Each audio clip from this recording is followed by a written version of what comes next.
on, I actually wanted to talk about the 14-year-old boy who has basically been told by the government to stay in Ghana. So basically, for those of you who don't know, long story short, there was a 14-year-old boy who was sent back to Ghana. If you don't know what sent back means, usually a lot of African parents, if their children are misbehaving here in the UK or severely misbehaving, they'll send them back to their home country to kind of study and get the feel of the humble life, things like that, to kind of humble them and turn them good, basically. So basically, a typical story of being sent back. And this boy got brave enough to basically contact the social services in the UK to basically tell them that his parents tricked him into flying to Ghana and he's not from there and he should be back because it's basically abuse what they've done. And he feels like he's been kidnapped by his own parents. So then his parents argued that the reason why they sent him back to Ghana is because he was involved in a lot of gang culture and also had like a heavy interest in knives. So because they obviously know how a lot of that turns out for Black boys, they didn't want that to happen. So they thought it would be safe for him to study in Ghana because there he can actually focus on his studies and his future. So after hearing that, they took it to court here in the UK to see whether the boy should be brought back to the UK or remain in Ghana. And the courts decided that he should remain in Ghana. So now, after the little brief background, what is your opinion on it? He should stay there.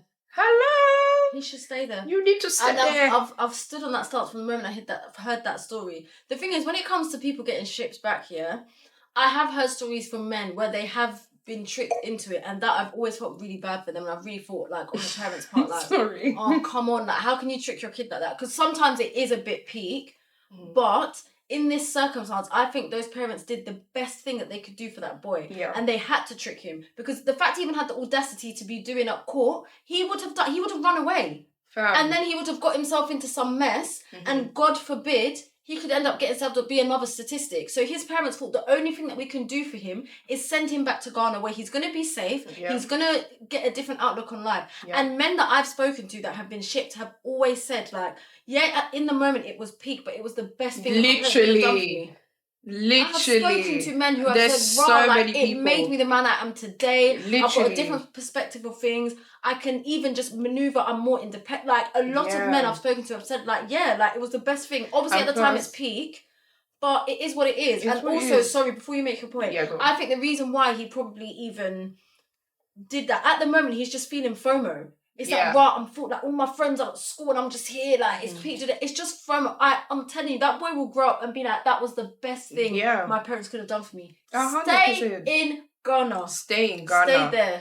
Because I'm so sorry. How I knew that he should have stayed in Ghana from the moment you were bold enough to contact social services and basically sue your parents. You got to stay there, mate. That already showed me, fam.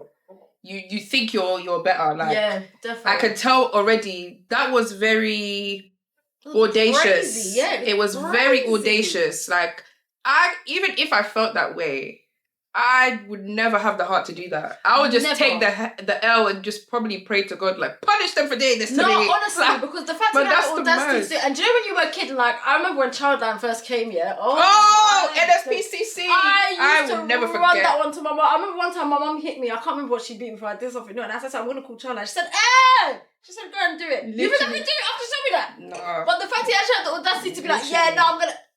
And that's the thing, like, why do they have so much confidence that we're not going to do it, though? These kids are, because my mum would literally hand me the phone and she'll be like, call them. Yeah. The number is... No kid in our generation could do that. These younger Gen Zs, they are brave. They are brave. But the thing is, though, like, my mum, she'll tell me to call them, but she'll put the fear in me. Yeah. So, like, I'll be by the phone and I'll be, like, holding the phone, like, I'm going to call them, and she'll be like, call them. But just know that not going to do it. When they come, they're going to take you away from us. You will never see us again. And they're going to give you to a family that hates you. Yeah, and then you're going to wish you never caught them. And then you'll be like, Me, I cried. I just started crying. She said you will go to a family. Yeah. She said, do you think anybody can look after you? I look after you in this house. She'll be like, you'll never see us again. And they will give you a family who hates you. Fam, I never brought that up again. Never. I'm so...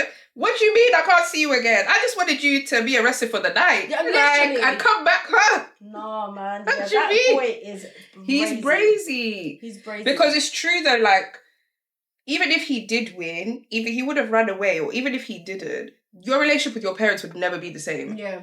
So I feel like the only way it could actually be fixed is, like you said, if he stays there and after like a few years he realizes why they did it. Yeah. So that when he comes back, he'll be like, you know what, I'm no longer mad. Like, I get why you did it. I was going down the wrong path. That's the only way to act. Regardless, being in Ghana will save your relationship with your parents and save your life. Yeah. Like, and then like this thing of gang culture, I'm so sorry. Like, I'll never understand what was so appealing about it.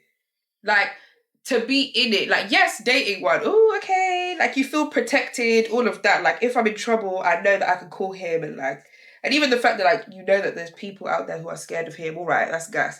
But like, as a man, like, what's the thing?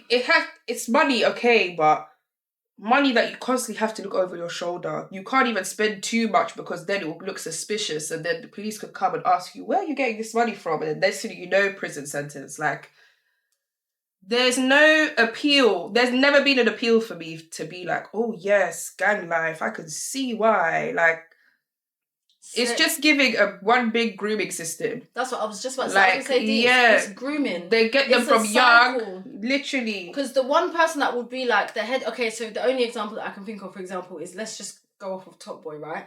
Deshane and Sully were probably groomed. Yeah. By an older. So they had an older in the ends that groomed them, and then they grow up to become the older, and then they recruit another one. So how they were trying to do the same thing for Jamie, and then they recruit him, and then he's up and he's the top boy, then it's the next one, then it's the next one. It's grooming. It's just a constant cycle of grooming. And it's so sad. It's lack of, like, there's a lot of it. I could go on about this topic all day because I'm very passionate about young black boys. I just want them to just be I want them to channel their energy into something, and I don't think there's a lot of opportunities for them to do that because our government are shit and take away youth clubs and all the things that could just allow them to invest their time into different things, so they end up in these stupid cycles. But I low-key disagree. Like, really? Although, like, yes, there's a lot of things that were taken away to kind of deter from helping, like, black boys, but right now we're in an era where you can literally do anything for work.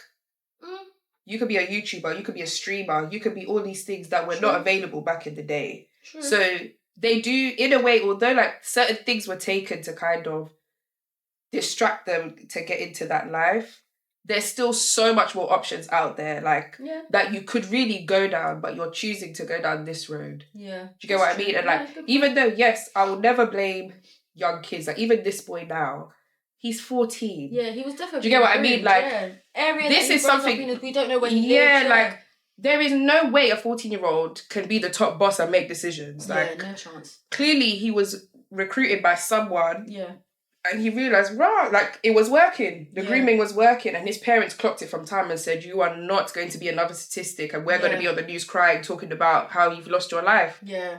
Go back to Ghana. Yeah, I respect that. I respect that so much. Like, prevention is better than cure, okay? If no one got anything from this episode, it's prevention is better than cure. His parents saw where this was heading and they said, let's put this in the bud now to save this boy's life. And that is a true parent. Yeah. I don't care how he feels, how everyone else feels, people who don't come from African culture, how they feel. I couldn't care less. Yeah. At the end of the day, they did what they needed to do, and it was what was best for their child. Yeah. And like you said, when he's now living past his 30s, 40s, he will have his parents to thank for that. Definitely. He will have his... And I really wish that, like, as well, people can go to places like Africa, the Caribbean, the Middle East, and really discuss, like, the proper reality of when you come into these countries like the UK and US. it's all nice and fun and dandy when you have money. Yeah. If you do not have money, you are going to suffer and your life is going to end up worse than what it did there. Yeah. Refugees, I understand. I'm not talking about you. Yeah. But like the ones who generally like, you feel like the UK and US is better than your own home country. So you just go, like, it's not anymore. It's not like how it used to be. I feel like everyone is always told about the good side. Like, it's, you get free housing, or you get this, and like they do this for you, and you have all these opportunities. But you don't realize when you get there, you are not going to, you can't just ring up someone saying, can I have a house? Can I have this? Can I have that? And then you're just going to get it. Yeah. There's going to be a long period where you will have nothing. Yeah. And then even when you are helped, they will put you in the most deprived areas. Exactly. And then that's how all of this stuff starts happening. Exactly, yeah. So unless you can afford to come to the UK or US and live like at least middle class, then yes, do it. But if you can't and you're not a refugee or you're not fleeing anything, I would honestly just say save as much as you can. It is not like how it used to be. Yeah, definitely. So yeah, I just feel like they did the right thing. Yeah, definitely. Agreed. Definitely agreed. Okay, so speaking of stuff in the UK, I'm sure a lot of you have seen already on TikTok, Twitter. It's been all over, child. When did it happen? Like yesterday or the day before? This week, basically. A TikTok went viral originally of a girl. I think her name is KD Christelle. Sorry if I'm saying your name wrong. And she basically made a TikTok about her experience with a UK hairstylist named Milan's Hair. So she basically said that she got to her appointment, and when she got there, she realised that because basically she did her hair in the hairstylist's house instead of a salon. So the hairstylist didn't have heating in her house, and the customer, Katie, got extremely cold. So she politely asked her, she even recorded some of their interaction, and you can see like she politely asked her, like, I'm a bit cold. Basically, like, do you have anything that I could use, whatever? And the Milan hair girl was extremely rude, basically not offering anything to kind of accommodate the fact that she's cold. And she also informed the customer, Katie, that her heating's just not working. And basically there's nothing that she could do. She doesn't have guest shoes, so she doesn't want clients using her shoes, socks, anything like that. And then in the end, I think she offered her her own coat. So the hairstylist offered the customer her own coat to stay warm, but it wasn't enough. So when the customer brought it up again to her, that's when the Milan hair girl became extremely rude and then refused to continue the service with her. So obviously that's gone viral because of the way the hairstylist treated the customer and the fact that she allowed the customer to actually leave with her head half done. She had the needle in her head. She still had the needle in her head. She still had the net that was covering her leaving. She had literally just done half the head and sent her on her way. So, yeah, a lot of people have been going viral. And surprisingly, I've actually seen a lot of mixed reviews. Oh, yeah. I've seen one side, boy. No, I've seen both both sides, especially from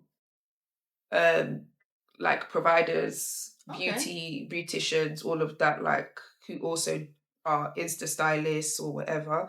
They have their own opinion. So I have seen both sides, but obviously, let me know what you think after seeing that. What went through your mind? Okay, so first of all, we have an epidemic at the moment with customer service and stylists on social media. But I have a theory, and I was talking about this yesterday with someone.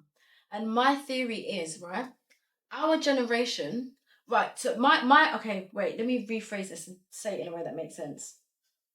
My theory is customer service is a lost art, right?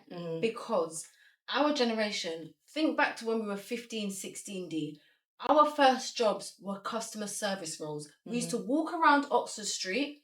I used to go to Oxford Street with my girl and we would go and hand out our CVs, go into shops, give our CVs. And I worked in retail. So all I knew was customer service all through college, all through university. I stopped working in customer service when I was, I think, 22 years old. Yeah. And I started working when I was 16.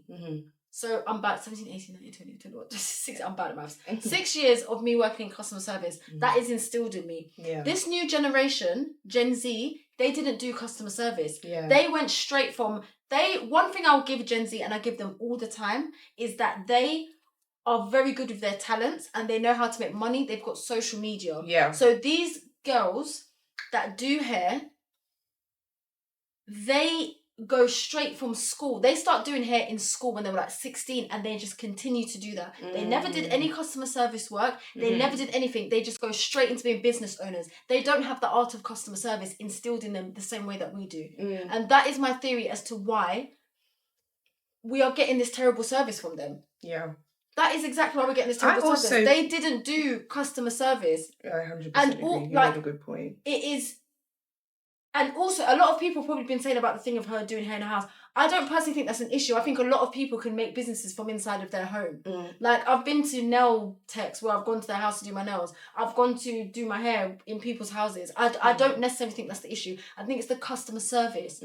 They don't have that art. They don't have that customer service instilled in them, the way that we have to actually work with people and talk to people. A lot of business owners these days didn't start like that. Yeah. They just made an Instagram. They made a TikTok of them doing hair, went viral. Let me do hair, let me do hair, let me do hair. They're like, yeah, cool, say no more, I'll do it. Yep. They don't know customer service. Yep. And this is exactly why we are having the issue that we are having with these stylists. £150 for a sewing as well is fucking brazy. But I think that's the issue. That is like, it's not insane. Just the customer service, it's everything. This is a joke. I just personally feel like they're just not business savvy in general. Yeah.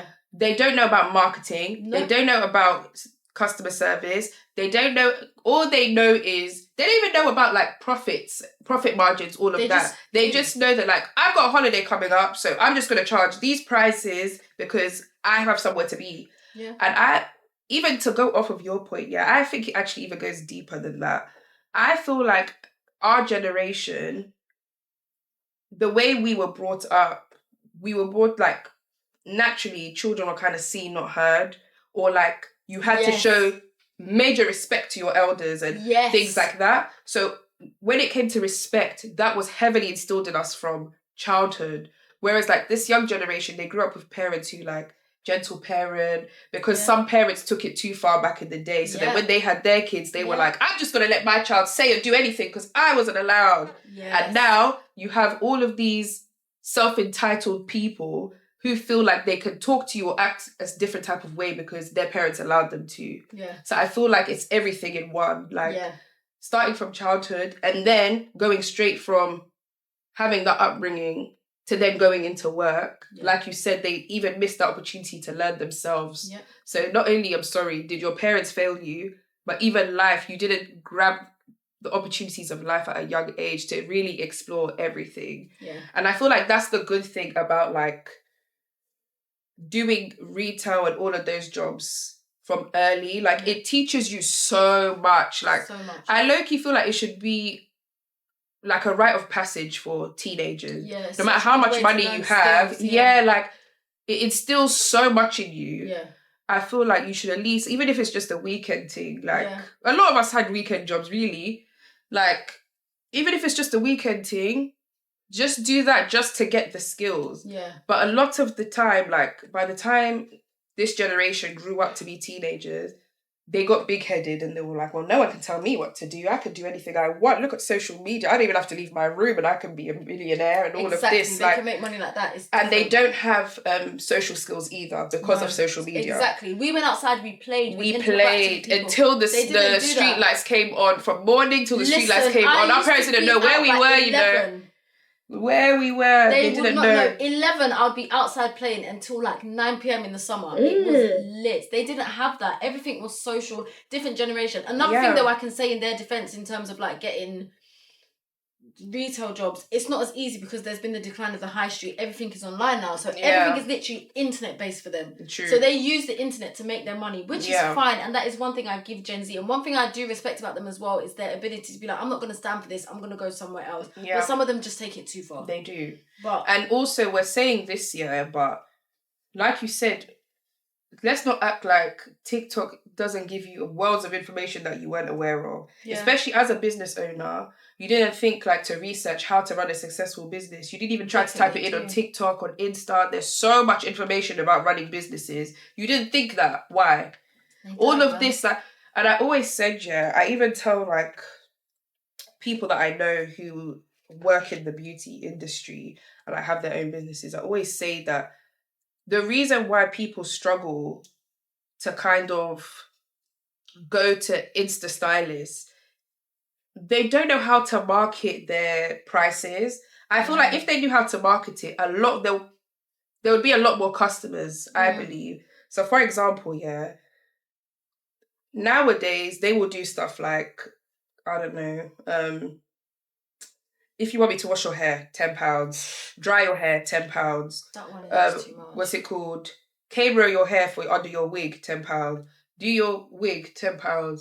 And then style your wig, £10. Let's just say that's exactly how they do it. Everything is an add-on. Whereas if they were just like, you know what, for £50, you can wash, blow dry, camera under the hair, do a wig and style it. Yeah. You have to learn how to market your prices in a way that it looks like a bargain.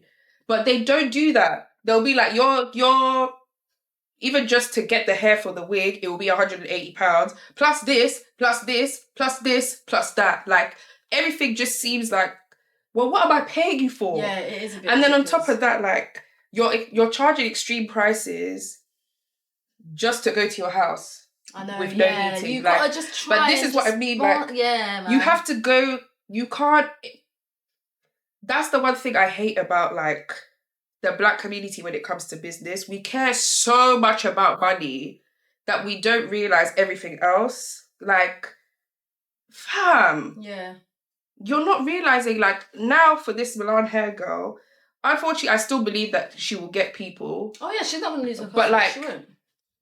We need to stop this thing of allowing people to disrespect us. Yeah. We're always so quick to jump on other people who aren't Black when we feel even a tiny bit disrespected, but we allow our own to keep disrespecting us. Yeah, it is. And I was even talking about this to someone the other day, Do you know how sad it is that there has never been a time in probably our lives or younger where, like, we haven't met a hairdresser who genuinely cares for our natural hair? I know, yeah. They just care about the finished product type thing. So even that, like, it doesn't make sense. Like, one thing I'll give to white people and stuff, when it comes to beauty, you have to be qualified. Yes. And even when they charge big prices, you get the experience. Like, you'll come in, they'll give you a glass of Prosecco or wine. They'll make sure that your scenery is good, the customer service is on point, and then even the way they're treating you, you feel like, you know what, I get why. I can pay this again. Exactly. But why, like you said, paying £150 for a sew-in,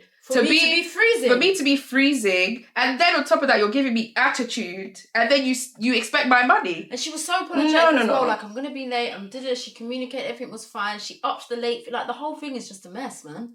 That is so ridiculous. Really like, this is what I was saying in previous episodes about people who are just unnecessarily rude. Yeah, like, I can't stand it. Yeah. Like you said, the girl was so polite. Like, she was, even when she was arguing with her, the girl was still trying to be calm. Like, I don't want it to get to this point. Like, this is not where I wanted it to go. Like, I'm just telling you, I'm cold. That's it. But this girl was literally going off on her like she was ripped her a new one about her mum. Yeah, it just wasn't necessary. Like, but obviously, it just comes down to the fact that the Milan girl was just embarrassed that she was called out for her heating, and she took it out on the girl. Yeah, it was ego. Like, you were embarrassed. Yeah.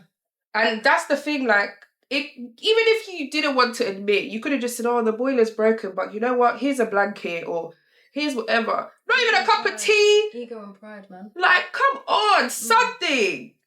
It's literally a basic right. Yeah. To not be cold. Yeah, literally. In the winter, and you couldn't even provide that, but you want that much of my money. Yeah. What am I paying for? We could have just done this in my car. Why am I here? Yeah. No, that's the thing. We love money too much, but we won't sort out our own businesses. Because to be fair, deep down they know. And that's where the other side of the argument got involved.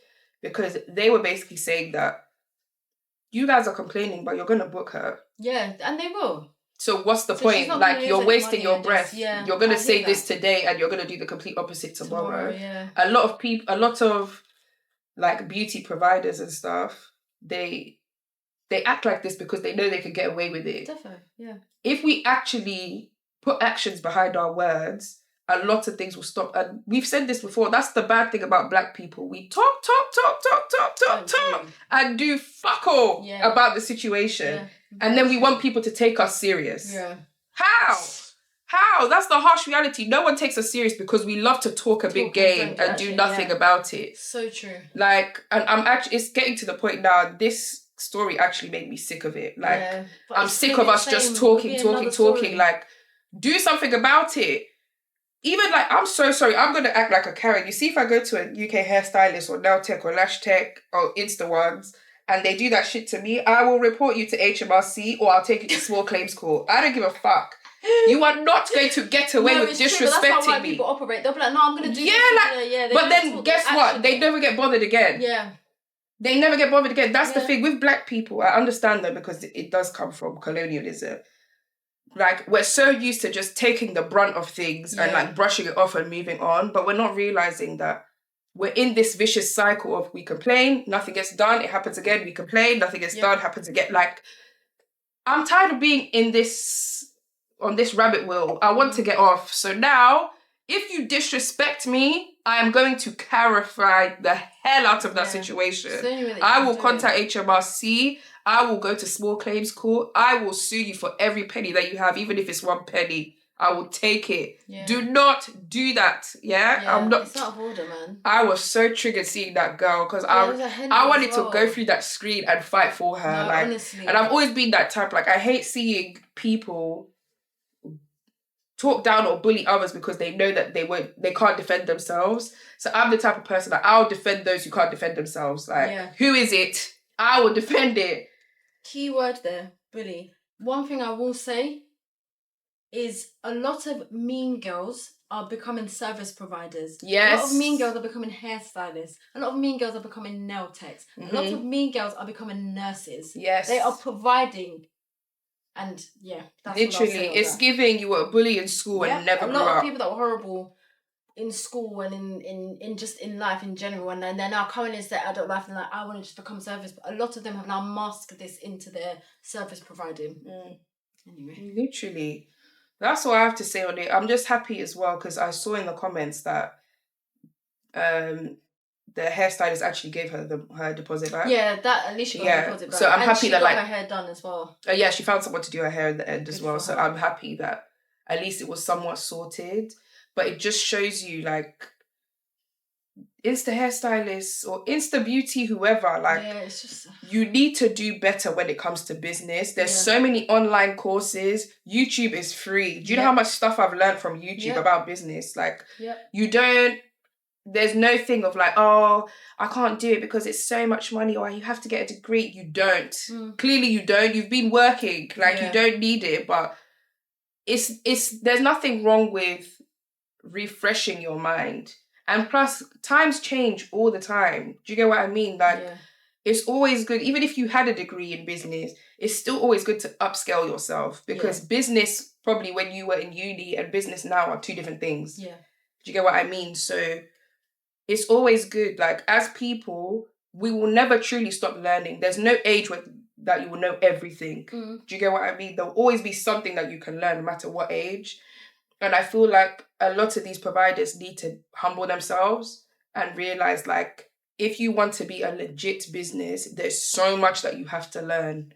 And I'm just sick of it always being black women at the forefront of all of this treatment. Like, I promise you, if they were white, one complaint, it would have been on BBC News. Yeah. They would have shut down that salon. And then all of the salons would have had customer service training and how to treat customers. Now, I'm sure this Milan girl is just, she knows. She's just like, I'm waiting for it to die down so that I can get back to business. Free promotion for her as well. That's her the work thing. Is really good. It's incredible, man. Her work is really good, but she's not the only person there. This is what I mean about the bandwagon. Yeah.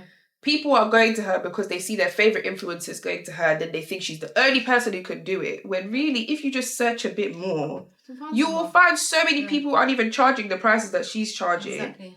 And you just go to them. Like, it's not that hard. Yeah. But people, they're so quick to be like, oh, well, India got her hair by her, so I have to get my hair by her. Yeah. Of course you'll treat India better. And that's another thing. Stop treating influencers and celebs better than your actual paying customers. Exactly. Yeah. Because those celebs are not paying you. Yeah. Those influencers are not paying you. So you treating them better than someone who's legit giving you their hard-earned money is bizarre to me. Bizarre. But yeah, that's what I have to say about the situation. I can't lie. It was mad. It was a lot. Yeah, do better, man. Do better. Right, guys. It is now time for Group Chat Confession.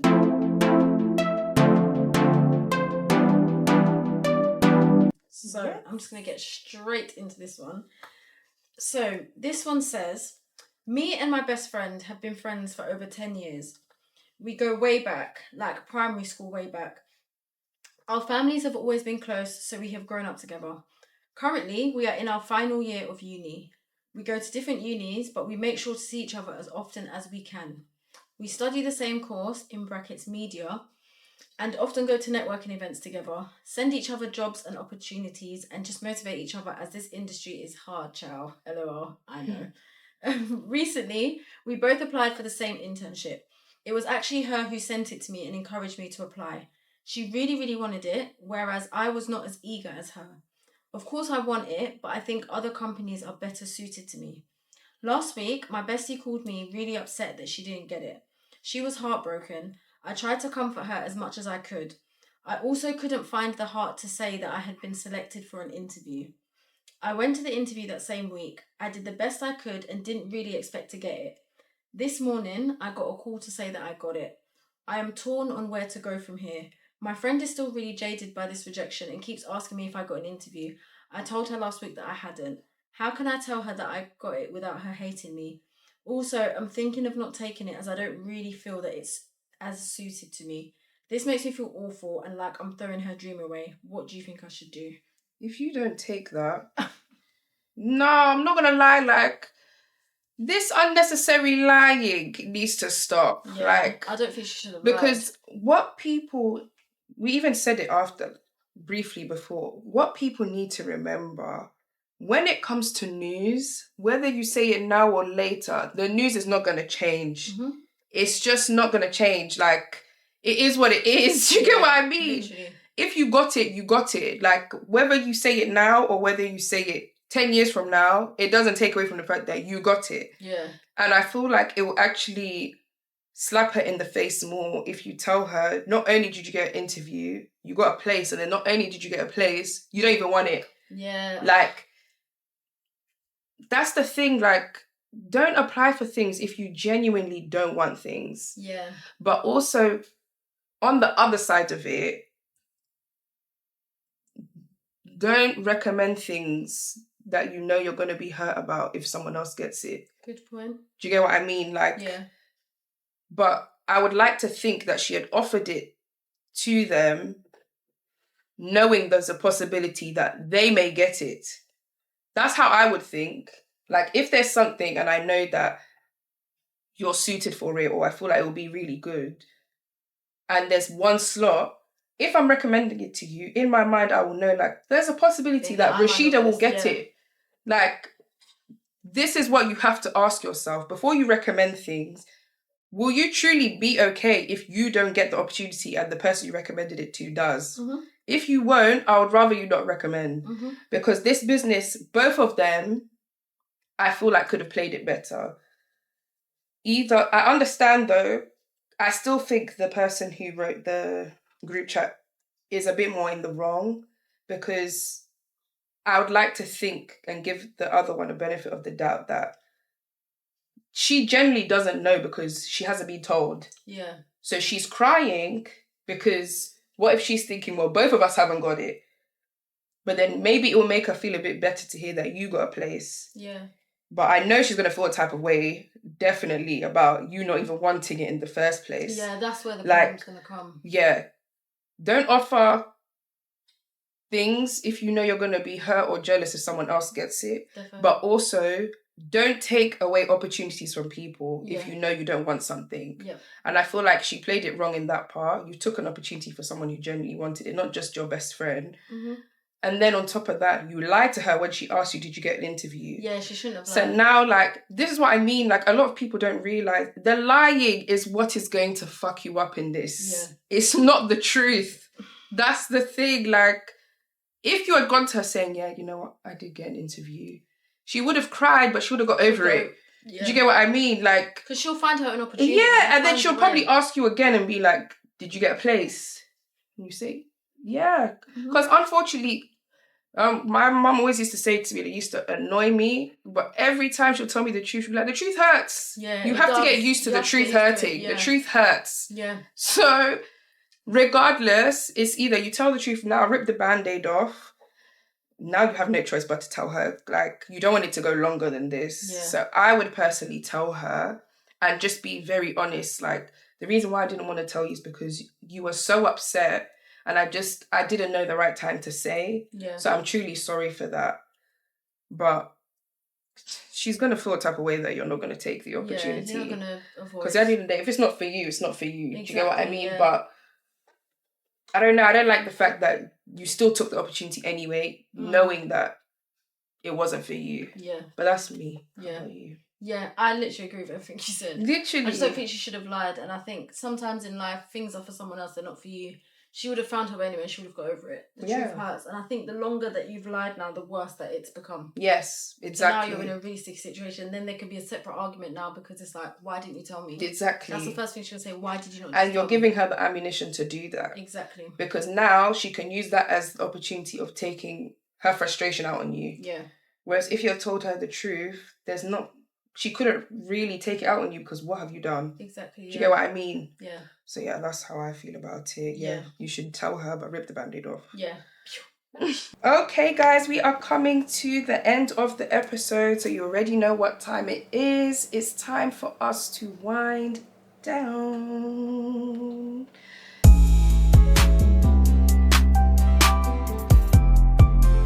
So, my wind down question for this week is, what are your social media icks?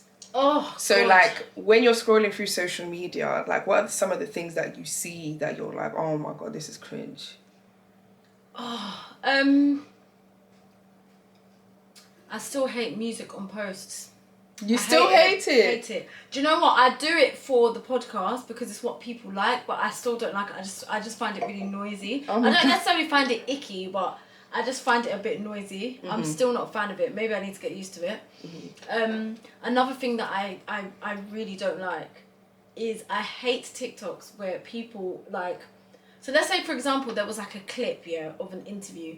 And you see on TikTok, you know when someone's like, oh yeah, clip from an interview, and they like record it, but they put themselves there and they'll be like... Fam, that was one of mine. I hate it. And they stay in the corner like... And the person's talking like, yeah, I heard it, man, and I understand. And they'll be like...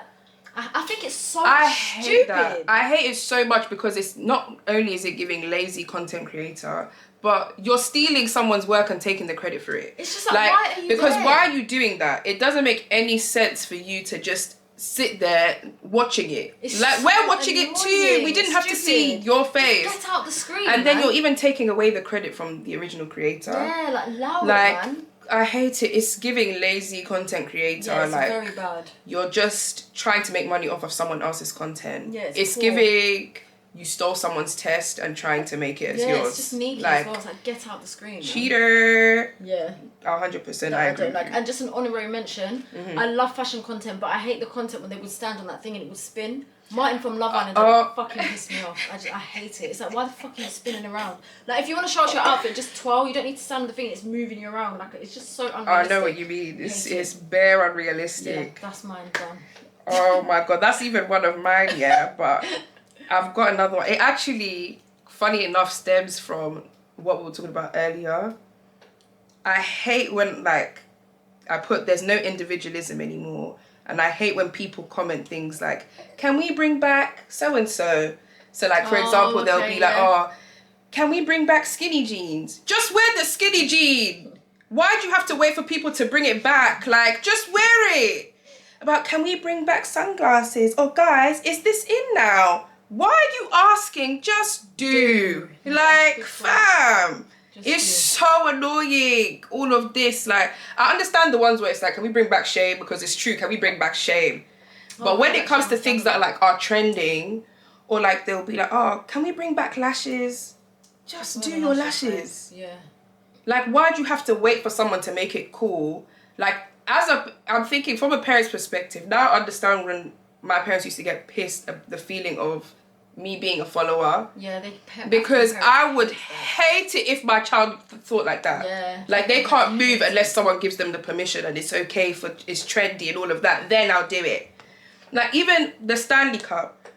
Why the hell? I've got Stanley Cups, and I'm usually like a trend babe, but I didn't get into Stanley Cups. There's certain trends where I'm like, okay, but I've never understood justifying spending £70-something on a cup. Yeah, that doesn't make sense. It makes zero sense. Like, I literally bought the knockoffs in TK Maxx and they worked just as good. Yes. I don't need for it to say Stanley for me to feel like I've made it in life. Because you have your Stanley Cup, but you're homeless. Yeah, it doesn't make You have Stanley Cup, but you can't afford the heating in your house. Yeah, it doesn't make any sense. It doesn't make sense. Like, people's priorities are all over the place. But yeah, that was one of mine. Also, I hate when you see people on social media, and they do like these pranks. But like, they put the camera in a place that is you can see it. Like, when they're in a car, they put it like on the dashboard, right in the middle, and then they're acting like it's not there. Like, terrible content. Fab, I'm a driver, so if I'm sitting there is no way I wouldn't be able to spot the camera that's right in the middle of both of us. And it's like, oh my God, he's coming. Yeah. He can see us. I hate fake pranks. She can see us. Like, stupid. Those fake pranks, like, and you know it's fake. Yeah. That's why I rate the ones where it's like, this is a skit. Yeah, just say it's a skit. But you trying, like, and a lot of you are not good actors and actresses. Yeah. Let's just say that as well. Funny as well. You're not funny. Like, a lot of these, and then they take these pranks too far as well. Like, years ago, what's it called? My cousin, she was obsessed with one couple on YouTube, yeah. And I saw, like, one of them was like, drugging my partner with Viagra to see how they react. You are drugging people. Yeah, it's just not funny. Yeah. For YouTube. No, like, I hate the fake content. Like, they try to make it look real, but it's so obvious it's fake. Yeah. Like, it's so cringe. The way I scroll so quickly I can't even stomach to watch it. So long. But those are my two. There's so much more, but I cannot go into it. We'll be here the whole day. Maybe we'll revisit it later down the line. But yeah. But yeah, guys, that is it. That is it, guys. Thank you for listening to this episode. If you've got this far, we appreciate you. Yes, thank you so much for listening to another episode 26. Obviously, if you want to get in contact with us, if you have any group chat confessions, any wind down questions, or any topics that you would like for us to discuss, feel free to hit us up on our YouTube channels as well as our individuals, and they will all be in the description below of both YouTube and Spotify. So make sure you check us out, man. We want to hear from you. We want to interact with you. We want to see what you guys are talking about. Yes. Okay? Please talk to us. And we'll be back with you in 2 weeks. Yeah. 2 weeks, yes. We'll 2-3 weeks. 2-3 weeks, guys. Yes. We'll be back. We will be back, guys. Yes. Spilling all the tea as always. And on that note, Rash, cheers. Bye, guys. Bye.